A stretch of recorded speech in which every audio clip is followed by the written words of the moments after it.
Dices, de este agua no beberé, y acabas con el agua al cuello.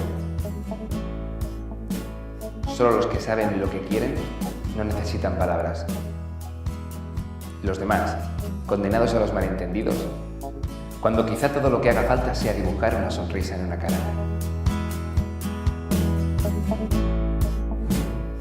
Burbujas cuenta la historia de un hombre de una familia normal, a la mitad de su edad madura, pongamos que unos 45 años, que un día de pronto descubre que sabe muy poco de sí mismo. Las preguntas importantes que él creía que podría hacerse cuando era joven no se las ha hecho, se debe eso a sí mismo, y a causa de un pequeño accidente eso da pie a que él comience a cuestionarse a replantearse todas esas preguntas y a intentar responderlas. Y ahí es donde viene el problema, porque se da cuenta de que las preguntas siguen ahí, pero él no tiene respuestas. ¿Quién eres? Esa fue la primera pregunta. ¿Ramón Sánchez? Como primera respuesta fue un desastre. Y eso le conduce a una especie de, llamémosle, vacío existencial. A causa de eso no sabe qué hacer con su presente, ni con lo que le queda de vida, ni con su futuro. Esa es un poco la línea argumental. En realidad le cae un buen marrón al pobre hombre. Yo creo que siempre se utilizan elementos personales o llamémosle autobiográficos en las historias que escribes y dibujas. No se puede evitar el meter referencias personales en una obra. Una obra como esta obviamente tiene más. Lo que ocurre es que tú no puedes utilizar tu propia vida como referencia única para una historia. Entre otras cosas porque sería muy aburrida, la verdad. El secreto está en mezclar cosas personales con testimonios que te van llegando de distintos sitios, más cercanos o más lejanos.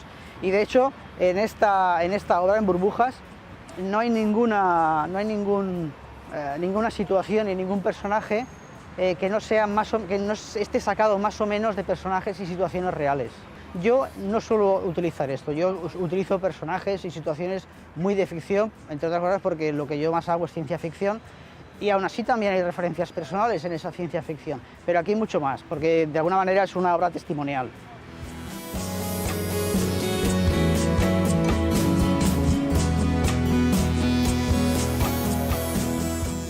Yo en realidad empecé desde muy niño. Yo quería ser ya dibujante de tebeos, me parece que a los 6 u 8 años. Y me da la sensación de que todo lo que hice fue una especie de camino más o menos intrincado para llegar a ser profesional de los tebeos. Estudié Bellas Artes, lo compaginé con unos estudios de arquitectura también.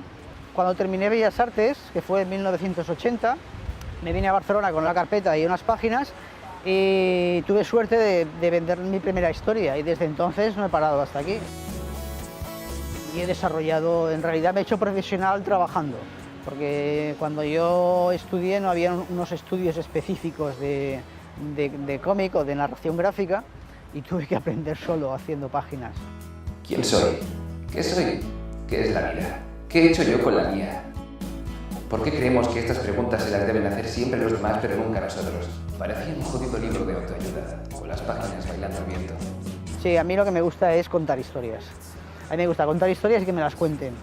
Y como me gusta que me cuenten buenas historias, tanto sea en libro o en películas, a mí yo quiero también contarlas bien y contarlas y que sean buenas historias las que yo hago.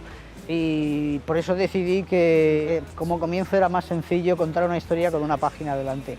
Yo identificaba conseguir cierto estatus profesional con vivir en Barcelona. Cuando yo comencé recuerdo que era un poco un sueño. Está el Salón del Cómic, está el Salón del Manga, estás mucho más cerca de otros sitios de Europa en los que tienes contactos y vas a otras ferias, o sea que es un poco, digamos que en cuanto al cómic, es el centro del país, es Barcelona.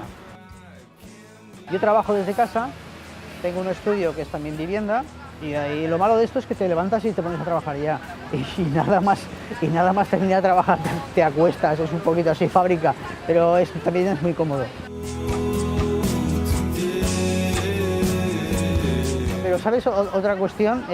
Cuando estás metido en la fase más aguda de la historia, cuando tienes toda la historia en la cabeza, vayas donde vayas, te la llevas contigo. Entonces da igual que estés en casa, o estés en un estudio fuera o estés en la playa, la historia la tienes en la cabeza igual. Sí, tienes un poco un síndrome así de esquizofrenia, pero la puedes llevar más o menos. Hay cosas peores, ¿eh? Hay decisiones peores.